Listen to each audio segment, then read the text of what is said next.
எல்லாருக்கும் வணக்கம். பிரெஞ்சு மொழி கூட்டெழுத்துக்களை கொண்டு உச்சரிக்கிறது.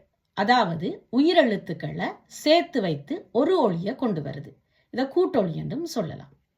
இப்ப தமிழ் ஒளியில ஐ என்ற ஐயன்னா என்ற எழுத்தை ஆ இ என்று கூட எழுதக்கூடியதாக இருக்கிறது. அவ்வும் அப்படித்தான்.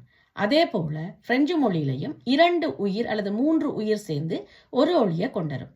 அந்த வகையில பிரெஞ்சு மொழியில ஓ இ என்ற 2 வொயல்களும் அதாவது 2 உயிரெழுத்துகளும் சேர்ந்து உவா என்ற சத்தம் வருது.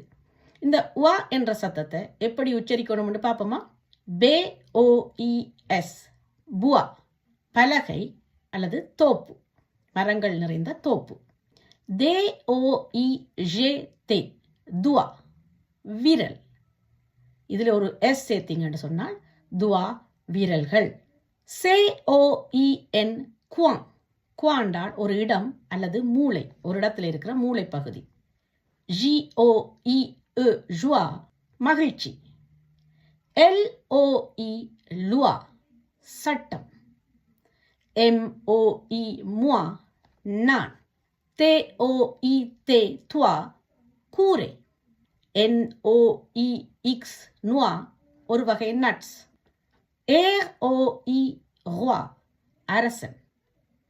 எஸ் ஓ இ எ, சுவா, பட்டு. வே ஓ இ இக்ஸ், வுவா, குரல், சத்தம், குரலால் ஒலிக்கிற சத்தம். கியூ யு ஓ இ, குவா, என்ன. பே ஓ இ தே எஸ், புவா, நிறுவை.